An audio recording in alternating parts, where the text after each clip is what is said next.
नमस्कार, good morning fit India का super hit bulletin आप देख रहे हैं। आप सबके साथ में मैं हूं साक्षी मिश्रा। नमस्कार, गुड मॉर्निंग फिट इंडिया का सुपर हिट बुलेटिन आप देख रहे हैं। आप सबके साथ में मैं हूं साक्षी मिश्रा। नमस्कार, बहुत स्वागत है आपका। मैं हूं आपके साथ वर्षा शर्मा। तो देश दुनिया की तमाम बड़ी खबरें लेकर हर अपडेट के साथ में एक बार फिर से हम हाजिर हैं। तो फिट इंडिया के सुपर हिट बुलेटिन में अगले 1 घंटे तक आपको देश दुनिया की खबरें दिखाएंगे, बने रहिए साथ। आज से चैत्र नवरात्र की शुरुआत हो रही है और इसी को लेकर हर मंदिर में श्रद्धालुओं का तांता लगा हुआ है। तो वैष्णो देवी से लेकर मुंबा देवी से लेकर तमाम जितने भी बड़े प्रसिद्ध मंदिर हैं, वहां पर खास करके भक्तों का तांता देखा जा सकता है। लोग दूर दूर से माता के दर्शन करने के लिए इन प्रसिद्ध मंदिरों का रुक रहे हैं। बड़ी खबर इस वक्त आपको बता रहे हैं, जो तस्वीरें निकलकर सामने आ रही हैं वो भी आपको दिखाएंगे। दिल्ली का झंडे वाला मंदिर हो या फिर छतरपुर माता का मंदिर है, वहां पर वाराणसी के अष्टभुजा मंदिर से लेकर मुंबा देवी तक विधि विधान से माता की पूजा अर्चना की जा रही है और तमाम लोगों ने माता के दर्शन से नवरात्र के पहले दिन की जो शुरुआत है उसे किया। और नवरात्र के पहले दिन माता शैलपुत्री की पूजा अर्चना की जाती है। ऐसे में जो पंडित हैं वो भी पूजा अर्चना करते हुए देखे जा रहे हैं। भक्तों का तांता लगा हुआ देखा जा रहा है। इस मौके पे तमाम लोग माता के दर्शन के लिए नवरात्र की शुरुआत होते ही मंदिरों में पहुंच चुके हैं। तस्वीरें हम आपको दिखा रहे हैं। वैष्णो देवी मंदिर से लेकर काशी तक अलग अलग जगहों से तस्वीरें सामने आ रही हैं।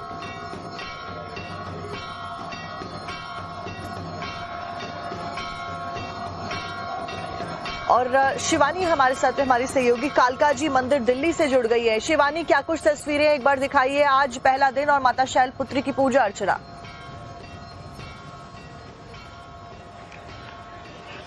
देखिए, लगातार जो है तस्वीरें बहुत ज्यादा अहम इसलिए हैं क्योंकि सवेरे से ही जो है वो भीड़ यहाँ पर पहुंच रही है। कालका जी मंदिर के बाहर हम मौजूद हैं। आप देखेंगे यहाँ पर जो भक्त हैं वो पहुंचना शुरू हो चुके हैं। यहाँ तक कि रात 1 बजे से जो मंदिर के प्रांगण हैं वो खोल दिए गए थे और एक लंबी कतार जो है लोगों की वो यहाँ पर नजर आ रही है। हालांकि पुलिस का जो सुरक्षा घेराव है वो भी काफी ज्यादा यहाँ पर बढ़ाया गया है, इस मद्देनजर कि लोग यहाँ पर जो है वो बड़ी तादाद में पहुंचेंगे सवेरे। खास तौर पर मंदिर के प्रांगण को रात 1 बजे से इसीलिए खोला गया था कि जो लोग हैं वो आराम से पहुंच सके। रात की जो 3:30 बजे की आरती है या सुबह प्रातःकाल 2 बजे जो आरती हुई थी, उन सारी आरतियों को लोग अटेंड कर सके। जो भोग का समय है वो 11 बजे से बताया गया है, जिसके लिए भी एक बड़ी भीड़ जो है वो कालका जी मंदिर पहुंचती नजर आएगी। और साफ तौर पर ये है कि इस बार जो है मान्यता चैत्र के पहले ही दिन रविवार भी है इस पूरी नवरात्रि में, तो इसीलिए अधिक जो भीड़ है वो मंदिरों की तरफ सवेरे सवेरे रुख कर रही है। एक बार आपको मैं दिखाती चलूं कि जहां आपने देखा कि यहाँ पर पूरी भीड़ का सिलसिला आना शुरू हुआ है, वहीं एक लंबी कतार जो है वो आपको नजर आएगी मंदिर प्रांगण की एंट्री पॉइंट पर, जहां पर लोग कई घंटों से इंतजार कर रहे हैं। आपको मैं बताती चलूं कि यहाँ पर आपने एक पॉइंट देखा जहाँ पर लोग कतार में मौजूद हैं, वहीं दूसरी तरफ अंदर जाने के लिए भी भीड़ काफी ज्यादा बढ़ी हुई है और इसीलिए कुछ कुछ देर रुकाकर लोगों को फिर यहाँ से अंदर जाने के लिए अनुमति दी जा रही है, जिससे कि मंदिर के अंदर भीड़ को कंट्रोल में रखा जा सके। और साफ तौर पर आप अंदाजा लगा सकते हैं कि हाथों में हाथ फूल लिए, हार लिए, मालाएं लिए, चुन्नी बांधे जो लोग हैं, सभी लोग जो हैं वो सभी काला वाली शेरा वाली और लंबी कतारों में खड़े हुए घंटों से ये भक्त यहाँ पर नजर आ रहे हैं। बहुत मान्यता है दिल्ली के इस कालका जी मंदिर की, जहाँ पर नवरात्र के पहले दिन लोग पूजा अर्चना के लिए पहुंच रहे हैं। बहुत शुक्रिया शिवानी आपका। और इसी के साथ में अब खबरों में बढ़ते हैं आगे। अगली खबर आपको बताते हैं छत्तीसगढ़ से, जहां पर नक्सलवाद के खात्मे के लिए लगातार ऑपरेशन चलाए जा रहे हैं। 17 नक्सली अब तक कुल मिलाकर मारे गए हैं। बड़ी खबर इस वक्त की हम आपको बता रहे हैं। 25 लाख का इनामी नक्सली जो है उसको ढेर किया गया है, जिसका नाम जगदीश है। सुरक्षा बलों और नक्सलियों के बीच में ये मुठभेड़ जो है वो कई घंटों तक चली और अभी भी सर्च ऑपरेशन लगातार सुरक्षा बलों के द्वारा चलाया जा रहा है। इस एनकाउंटर में 17 नक्सली ढेर किए गए हैं। जगदीश को केरलपाला इलाके में सुरक्षा बलों ने ढेर किया। पूरे इलाके में कॉम्बिंग ऑपरेशन चलाया जा रहा है।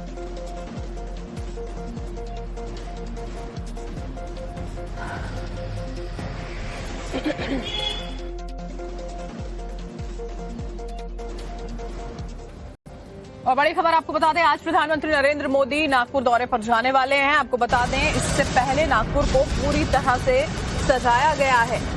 और इसी के साथ में नागपुर में माधव नेत्रालय के एक्सटेंशन का आज पीएम नरेंद्र मोदी भूमि पूजन करते हुए नजर आएंगे। एक दिन में दूसरी बार यहां पर पीएम नरेंद्र मोदी के संघ प्रमुख मोहन भागवत के साथ भी मंच साझा करने की जानकारी है। बड़ी खबर इस वक्त की आपको बता रहे हैं, प्रधानमंत्री आज नागपुर में होंगे, कई कार्यक्रम वहां पर होंगे। संघ प्रमुख मोहन भागवत से उनकी मुलाकात होने जा रही है। इसी बीच में आपको बता दें, नागपुर में बटेंगे तो कटेंगे पोस्टर्स जो हैं उसके, वो भी लगे हुए नजर आए इन तमाम तैयारियों के बीच में।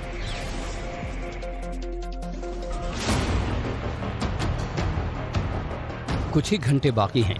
प्रधानमंत्री नरेंद्र मोदी आज गुड़ी पड़वा के मौके पर नागपुर का दौरा करने जा रहे हैं। यहां मोदी की मुलाकात आरएसएस चीफ मोहन भागवत से भी होगी।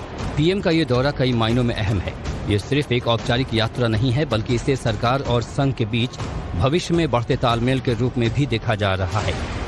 नरेंद्र मोदी प्रधानमंत्री बनने के बाद पहली बार स्मृति मंदिर परिसर में पहुंच रहे हैं।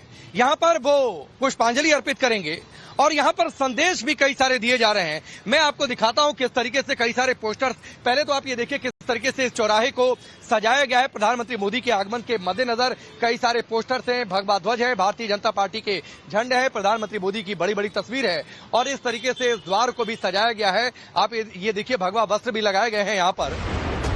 पीएम मोदी के नागपुर आने से पहले नागपुर के रहाटे चौक पर एक पोस्टर सबका ध्यान खींच रहा है, जिस पर लिखा है एक हैं तो सेफ हैं। इस पोस्टर पर केंद्रीय मंत्री नितिन गडकरी, महाराष्ट्र के सीएम देवेंद्र फडणवीस समेत पीएम मोदी की तस्वीर लगाई गई है। इस पोस्टर से साफ है कि पीएम मोदी के दौरे से पहले संघ और बीजेपी पूरे देश में हिंदुओं को एक खास संदेश दे रही हैं। पोस्टर्स कई सारे लगे हुए हैं। उन पोस्टर्स की तस्वीर मैं कैमरामैन हरिंदर से कहूंगा आपको दिखाएं। आप मसलन ये देखिए मेरी दाईं ओर एक पोस्टर लगा हुआ है। इस पोस्टर पर सबसे ऊपर लिखा हुआ है एक है तो सेफ है। आप सोचिए नागपुर आरएसएस हेडक्वार्टर, यहाँ पर नितिन गडकरी यहाँ से आते हैं और प्रधानमंत्री मोदी प्रधानमंत्री बनने के बाद पहली बार स्मारक समिति के अंदर जा रहे हैं और वहां पर जो ये पूरा परिसर है उसके बाहर इस तरीके का पोस्टर लगा हुआ है, एक है तो सेफ है। नीचे प्रधानमंत्री मोदी के स्वागत की बातें। हिंदू नवराष्ट्र, चूंकि नवरात्र की शुरुआत हो रही है, बड़ा सा एक द्वार बना हुआ है। इस द्वार की भी तस्वीर मैं आपको दिखा रहा हूं। प्रधानमंत्री मोदी के स्वागत के मद्देनजर ये तस्वीरें हैं। नितिन गडकरी की तस्वीर है, मुख्यमंत्री देवेंद्र फडणवीस की तस्वीर है। लेकिन एक और पोस्टर लगा हुआ है। अब एक और पोस्टर आप देखिए सड़क के उस पार, जूम करके आपको दिखाएंगे हरिंदर। वहां पर भी उस पोस्टर पर भी एक है तो सेफ है लिखा हुआ है। जानकारी के मुताबिक इस दौरे में बीजेपी के कार्यकर्ता और आम जनता पीएम के रूट का स्वागत करेगी। मोदी के मिनट टू मिनट कार्यक्रम की बात करें तो वो सुबह 9 बजे से 9:15 बजे तक स्मृति मंदिर में रहेंगे। 9:30 बजे से 9:45 तक अंबेडकर दीक्षा भूमि में रहेंगे, जबकि 10 बजे से 11:30 बजे तक माधव नेत्रालय के कार्यक्रम में रहेंगे। माधव नेत्रालय के एक्सटेंशन का आज पीएम मोदी भूमि पूजन करेंगे। एक दिन में दूसरी बार यहां पर पीएम मोदी के संघ प्रमुख मोहन भागवत के साथ मंच साझा करेंगे।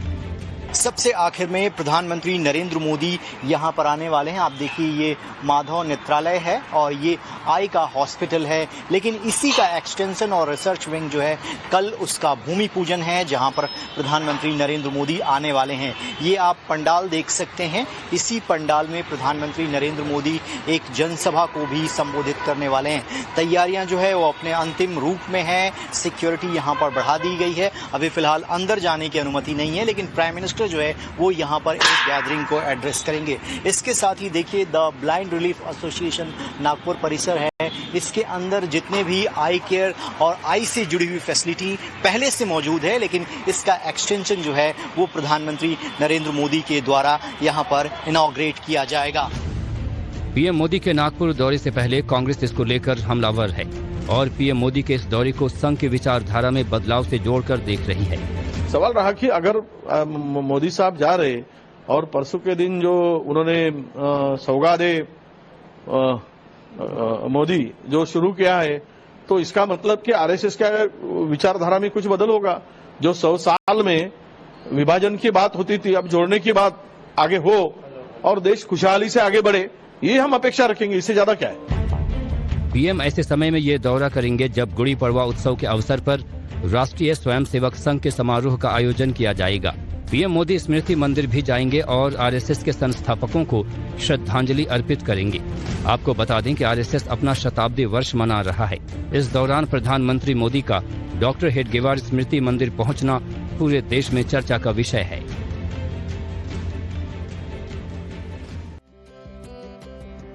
आगे बढ़ते हुए फिट इंडिया में अगली खबर का रुख करते हैं संबल से, जहां पर सत्यव्रत चौकी का उद्घाटन 6 अप्रैल यानी कि रामनवमी के दिन किया जाना है। और आपको बता दें, ओवैसी ने इसी बीच में ये दावा कर दिया कि ये जो पूरी संपत्ति है ये वक्फ की है। इसके बाद नगर पालिका पार्षदों की बाकायदा वोटिंग यहाँ पर कराई जाती है और फिर सर्वसम्मति से ये जमीन जो है वो पुलिस को दे दी गई। नगर पालिका के द्वारा ये जमीन जो है पुलिस को दी गई है। 6 अप्रैल को इसका उद्घाटन किया जाएगा। आपको बता दें सत्यव्रत चौकी का निर्माण उन्हीं ईंटों के साथ में, पत्थरों के साथ में किया जा रहा है, जो कि 24 नवंबर को हुई हिंसा में फेंके गए थे, जिन पत्थरों के द्वारा, ईंटों के द्वारा हिंसा की गई थी।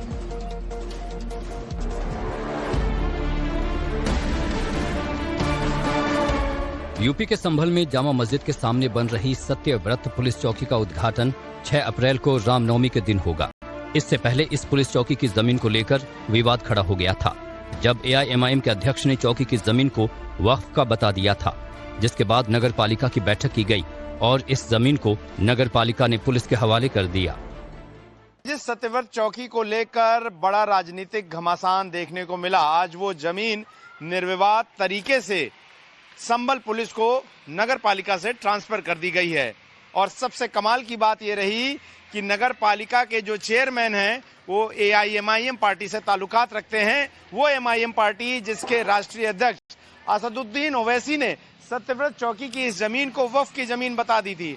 और उसके बाद जब इसके मालिकाना हक पर दावा करने वाले लोगों से पुलिस ने पूछताछ की तो वो अपने दावे से पीछे हट गए। और आज अब ये सत्यव्रत चौकी जिसका उद्घाटन रामनवमी के दिन किया जाना है, वहां पर अब इसका जो मालिकाना हक का ट्रांसफर है वो संभल पुलिस को आधिकारिक तौर पर कर दिया गया। उद्घाटन से पहले चौकी को बनाने का काम युद्ध स्तर पर जारी है। चौकी की सुरक्षा को ध्यान में रखते हुए लोहे के मजबूत किवाड़ लगाए जा रहे हैं। पुलिस चौकी की दूसरी मंजिल पर जनपद संभल का कंट्रोल रूम बनाया जाएगा। यहां से पूरे जनपद की निगरानी की जाएगी। जनता तक संदेश पहुंचाने के लिए पब्लिक एड्रेस सिस्टम की व्यवस्था की जा रही है। सबसे महत्वपूर्ण बात ये कि पुलिसिंग के लिहाज से, स्ट्रेटेजिक लिहाज से इस चौकी का निर्माण बहुत जरूरी था, क्योंकि संभल पुलिस बार बार इस आवश्यकता को महसूस कर रही थी कि कोट मोहल्ले में बनी संभल की शाही जामा मस्जिद की दूसरी आबादी को किसी भी तरह के बवाल की स्थिति में प्रोटेक्ट करने के लिए यहाँ पर पुलिस की मौजूदगी जरूरी थी। और जब 24 नवंबर की हिंसा हुई तो वहां पर इस तरह से पुलिस की मौजूदगी नहीं हो सकी थी। लेकिन अब इस सत्यव्रत चौकी पुलिस के बनने के बाद से न सिर्फ यहाँ पर 24 घंटे पुलिस की मौजूदगी रहेगी, बल्कि तमाम सैटेलाइट उपकरणों के द्वारा पूरा जो निगरानी का काम है वो भी इस इलाके में किया जा सकेगा। संभल में सत्यव्रत चौकी की जमीन पुलिस को ट्रांसफर करने से पहले पार्षदों की मीटिंग बुलाई गई, जिसमें 37 पार्षदों में 33 ने जमीन ट्रांसफर करने की हामी भरी। नगर पालिका की इस मीटिंग के बाद इस भूमि से जुड़ा वक्फ वाला विवाद भी खत्म हो गया है। चूंकि पूर्व में हम लोगों ने अनापत्ति पत्र दे दिया था, तो निश्चित ही बोर्ड में अनुमोदन होना था और बोर्ड की स्वीकृति के प्रत्याशा में हम लोगों ने दिया था। आज बजट का बैठक हुआ, साथ ही साथ हमारा प्रस्ताव भी पास हुआ इसमें। तो इसमें अनापत्ति पत्र हम लोगों ने चारों का दे दिया है और उसका अनुमोदन सभी सदस्यों, लगभग 33 सदस्य हमारे उपस्थित थे, 37 में 33 सदस्य आए हुए थे, उनके द्वारा पूर्ण रूप से अनुमोदन में दिया गया है। सत्यव्रत चौकी परिसर में रोशनी के लिए 8 स्ट्रीट लाइट लगाई गई हैं। क्षेत्र की निगरानी के लिए हाईटेक कैमरे लगाए जाएंगे। ग्राउंड फ्लोर और दूसरी मंजिल पर ग्रेनाइट पत्थर का काम चल रहा है। अब इस चौकी के बनने के बाद संभल के हिंसा वाले इलाके पूरी तरह से पुलिस के कंट्रोल में होंगे।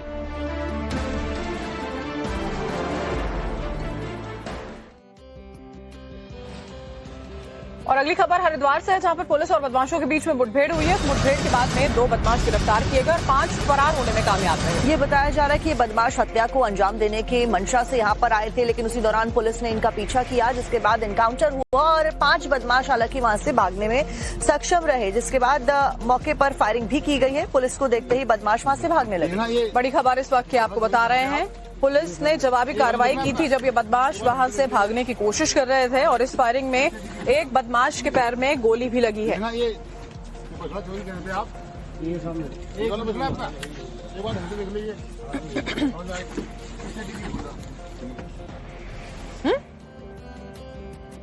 और देखिए आगे बढ़ते हुए अगली खबर का रुख कर लेते हैं। नवरात्रि से जुड़ी हुई एक खबर। आज से चैत्र नवरात्रि की शुरुआत हो चुकी है, तो वहीं तमाम जो हिंदू संगठन है, क्योंकि ईद भी साथ में पड़ रही है, उनका ये कहना है कि नवरात्रों में और ईद पड़ रही है तो मीट बैन कर देना चाहिए। ये मांग जो है देखिए वो लगातार यहाँ पर उठाई जा रही है। अलग अलग राज्यों में इस बात को लेकर विवाद जो है वो भी गहराता हुआ नजर आया। अलग अलग पार्टियों की ओर से अलग अलग रुख भी देखने को मिला।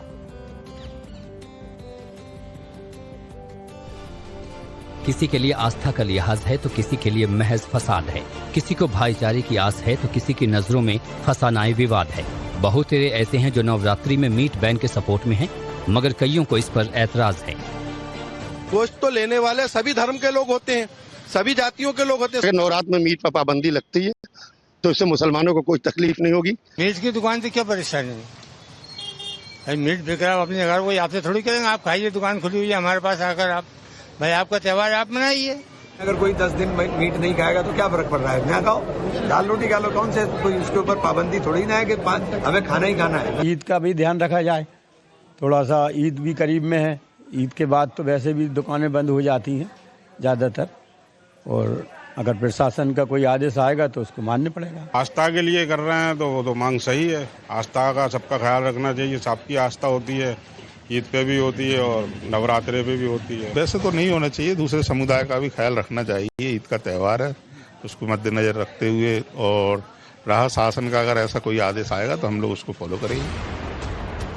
नवरात्रि में मीट पर बैन की मांग दिल्ली से शुरू हुई, यूपी में मंत्री ने आदेश दे दिए, मध्य प्रदेश बिहार तक ऐसी ही डिमांड रखी गई और बात जम्मू कश्मीर तक पहुंच गई। होली और जुमे की नमाज एक साथ थी, शांति के साथ निकल गई, मगर क्या अब नवरात्रि और ईद के एक साथ होने पर घमासान मचने वाला है? क्योंकि दिल्ली में बीजेपी के विधायक गली गली घूमकर चिकन शॉप बंद करने को कह रहे हैं। नवरात्रि के 9 दिनों तक शटर न खोलने की अपील की जा रही है। तर्क यह है कि हिंदुओं की आस्था का सम्मान होगा तो भाईचारे का विस्तार होगा। ईद इनकी दो ईद होती है, बकरा ईद होती है, मीठी ईद होती है। अगर मीठी ईद में सेवैयां खिलाएं, खीर खिलाएं, मीठा खिलाएं तो सही रहेगा। जरूरी थोड़ी है जब बकरा ईद का अलग डेट है, मीठी ईद का अलग डेट है, तो मुझे लगता है कि इसमें कोई वाद विवाद नहीं होना चाहिए। नवरात्रि है, पर्व चलेंगे, लोगों के व्रत चलेंगे, लोग चाहते हैं उनकी आस्था को ठेस ना पहुंचे और दुकानें बंद रहे तो उसमें आपत्ति क्या है? निश्चित रूप से माँ की पूजा हो और नवरात्रों का कार्यक्रम मनाया जाता हो, और मीट तक क्या शराब शुरू, मच्छी, ये अंडे वगैरह, हम इसके बिल्कुल निश्चित रूप से इसके पक्षधर नहीं है, नहीं होना चाहिए। और जहाँ जहाँ मीट की दुकानें खुली हैं उनको नवरात्रों में आपस में भाईचारे को रखते हुए उन लोगों को बंद करना चाहिए। करोड़ों लोग पूजा अर्चना करते हैं, 9 दिन का उपवास रखते हैं, फल पर रहते हैं, और इस प्रकार से आसपास मोहल्ले के अंदर जब मीट की दुकान खुली होती है, क्योंकि मैं ये तर्क देना चाहता हूं कि ईद 2 प्रकार से बनाई जाती है, एक मीठी ईद होती है, एक बकरा ईद होती है। जब बकरा ईद होती है तो बकरे का सेवन करते हैं, जब मीठी ईद होती है तो बकरे का सेवन नहीं करते, वो मिठाई खिलाते हैं। तो हमारा त्योहार तो हम तो नव वर्ष है, नवरात्रे हैं, तो उस पर मीट की दुकानें बिल्कुल दिल्ली में बंद होनी चाहिए। तो सवाल है कि क्या दिल्ली में भी योगी मॉडल आजमाया जाना शुरू हो गया है? और जिस तरह यूपी में मौलाना सड़क पर नमाज पढ़ने से मनाही करने लगे हैं, क्या ठीक उसी तर्ज पर 9 दिनों के लिए बिना शोरगुल के मीट की दुकानें बंद कर दी जाएंगी? ये समझाने के लिए हम दिल्ली के निजामुद्दीन इलाके में पहुंचे। यहाँ के मुसलमान क्या कहते हैं, पहले वो सुनिए। ये नवरात्रे पहले भी आते गए, पहले भी चिकन बिकते रहे, पहले भी मीट की दुकानें खुलती रही हैं, और यहाँ पर तो कोई लोगों को दिक्कत ही नहीं है। और यहाँ पर कुछ कम्युनिटी रहती है, हमारी हिंदू भाई रहते हैं हमारे यहाँ, उनको दिक्कत ही नहीं है कोई। जब उनको दिक्कत नहीं है, रहने वालों को दिक्कत नहीं है, अब लोगों को क्यों दिक्कत हो रही है, मेरे ये समझ में नहीं आ रही। होनी तो जरूर चाहिए, क्योंकि 9 दिन के अंदर कुछ होगा तो नहीं। ये माता के नवरात्र है तो इसमें तो बंद होना चाहिए मीट मच्छी, तो हर चीज बंद होनी चाहिए, क्योंकि हर किसी के घर में नौरते रखे जाते हैं, फिर मीट मच्छी देख के उनका धर्म वो होता है। अगर जैसे ऑर्डर होंगे वैसा हम करेंगे। अगर यहाँ के लोग मतलब हमारे जो विधायक हैं वो कहेंगे बंद रखेंगे तो बंद रखेंगे। सर हम तो मजदूर आदमी है, 500-700 रुपये रोज कमाने वाले आदमी हैं, तो सर बंद रखें अगर वो कहेंगे तो फिर हम। भाईचारा रखना चाहिए, हर किसी धर्म का एहतराम करना चाहिए। अगर इस तरह की कोई दिक्कत है तो थोड़ा सा एहतियात रखनी चाहिए मुसलमानों को अपने जैसे मीट की दुकानें तो ढक के रखने, किसी को हार्ट ना पहुंचे, किसी को किसी भी त्योहार का हार्ट ना पहुंचे, कोई किसी को तकलीफ ना पहुंचे, चाहे कोई हिंदू है, मुसलमान हो, सिख हो, ईसाई, कोई भी धर्म का हो। जो लोग गरीब लोग हैं, जैसे ये चिकन बेच रहे हैं रोड पे, अपने घर का पालन पोषण इसी से कर रहे हैं। अगर इनकी दुकान बंद कर दोगे तो ये अपना घर कैसे चलाएगा 10 दिन? तो यही है कि अगर मतलब यहाँ पे हिंदू भाई को कोई इतराज तो है नहीं, अगर नेगी जी को इतराज है तो वो अपने एरिया में देखें क्या करना है। नवरात्रि में चिकन बैन पर किंतु परंतु बहुत हो सकते हैं, वाद प्रतिवाद भी मुमकिन है, लेकिन कोशिश यही है कि टकराव की सूरत को टाला जाए। कुछ मौलाना और मुस्लिम नेताओं के विचारों से इसे बल भी मिलता है, लेकिन सवाल है कि क्या वाकई हर टोला हर मोहल्ला में नवरात्रि पर विवाद नहीं होगा। हिंदुओं की आस्था का सम्मान मुसलमान वाकई दिल से करेंगे या फिर किसी और वजह से।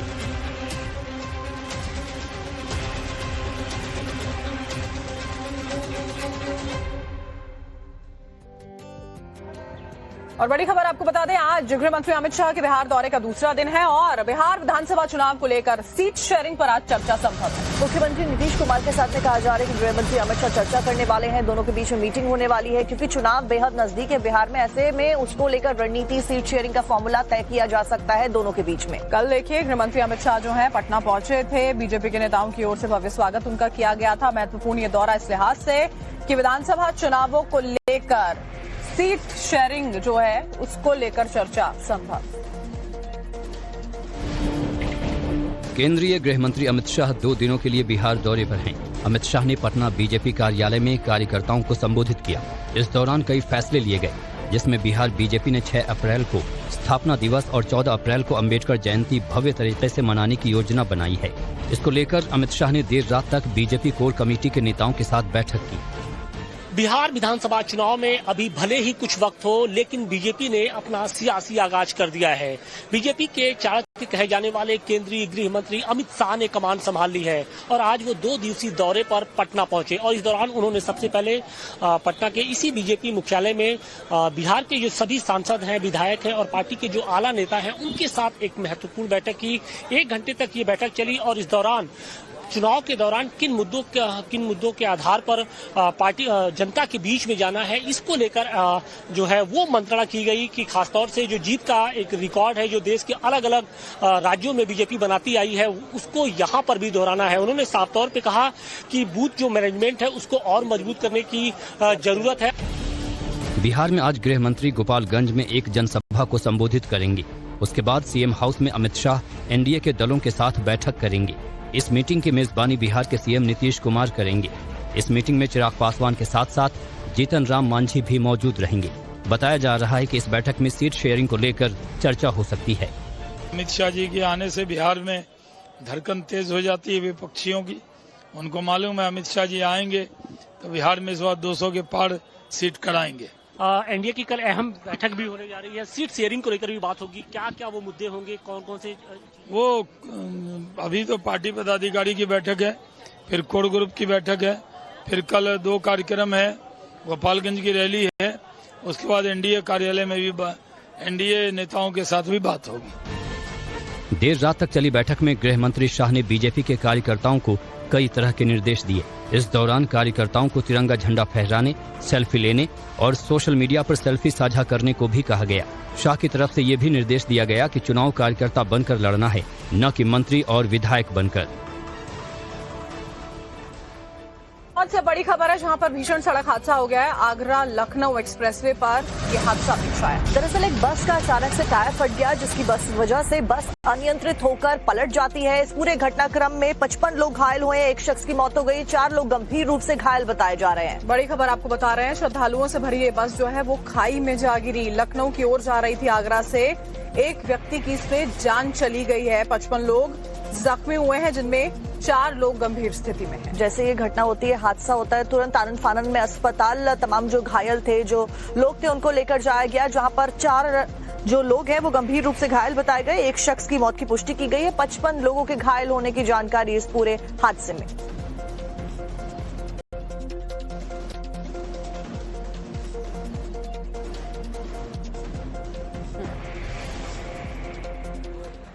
और अब बात करते हैं मेरठ के सबसे चर्चित हत्याकांड की, सौरभ हत्याकांड की, जिसमें मुस्कान और साथ साथ में उसका प्रेमी साहिल फिलहाल जेल में बंद है। लेकिन जेल में भी ये दोनों एक दूसरे के साथ में मुलाकात करने के लिए छटपटाते हुए नजर आए। एक बार फिर से प्रशासन की तरफ से ऐसी खबरें सामने आई हैं। बड़ी खबर आपको हम बता दें, जेल में 10 दिन पूरे हो गए हैं दोनों को। दोनों ने जेल प्रशासन से काम की इस बीच में मांग कर दी है। क्या है वो काम जिसे करने की दोनों ने मंशा जाहिर की है, दिखाएंगे आपको।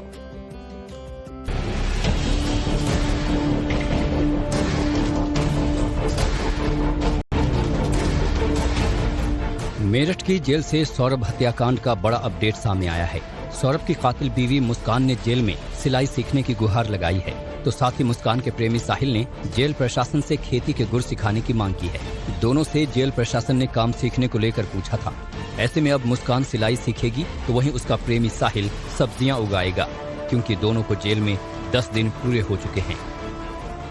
प्रक्रिया ये है, जब 10 दिन पूरे हो जाते हैं तब पूछा जाता है कि यदि वो करना चाहते हैं और अपनी एप्लीकेशन देते हैं तो उस पर नियमानुसार विचार किया जाएगा। इससे पहले मुस्कान और साहिल ने जेल प्रशासन से केस को लेकर सरकारी वकील की मांग की थी, जिसके चलते वकीलों के एक पैनल ने दोनों से जेल में मुलाकात भी की है। सही कह रहे हैं कि सरकारी वकीलों का पैनल आया था। सरकारी वकीलों के पैनल ने उनसे मुलाकात की थी। वकील और मुवक्किल की जो बात होती है उसमें हम लोग दखलंदाजी नहीं देते। बस इतना मालूम है कि उन्होंने जेल से छुड़वाने की और यहाँ से जमानत कराने की गुहार लगाई है। पति की हत्या के आरोप में जेल में बंद मुस्कान और उसका प्रेमी साहिल एक साथ रहने को लेकर छटपटा रहे हैं। दोनों ही बैरक अलॉटमेंट की प्रोसेस के दौरान एक बार फिर जेल प्रशासन के सामने साथ रहने की मंशा जाहिर कर चुके हैं। हालांकि जेल में अब दोनों के बर्ताव में बदलाव देखने को मिल रहा है। हत्या आरोपी इस प्रेमी जोड़े की नशे की लत भी छूट गई है। नशे से पूर्ण रूप से दूर हो गए हैं, विड्रॉल सिम्टम धीरे धीरे खत्म हो रहे हैं तथा अब उनका फोकस अपने केस पर है और वकीलों से चर्चा कर रहे हैं तथा अपने केस के बारे में देख रहे हैं। एक तरफ साहिल और मुस्कान साथ रहने को छटपटा रहे हैं, वकीलों से जमानत की गुहार लगा रहे हैं, तो वहीं दूसरी तरफ जेल प्रशासन उनके पूरी तरह नॉर्मल होने का इंतजार कर रहा है, जिसके बाद शुरू होगा सौरभ मर्डर से जुड़े सवालों का सिलसिला।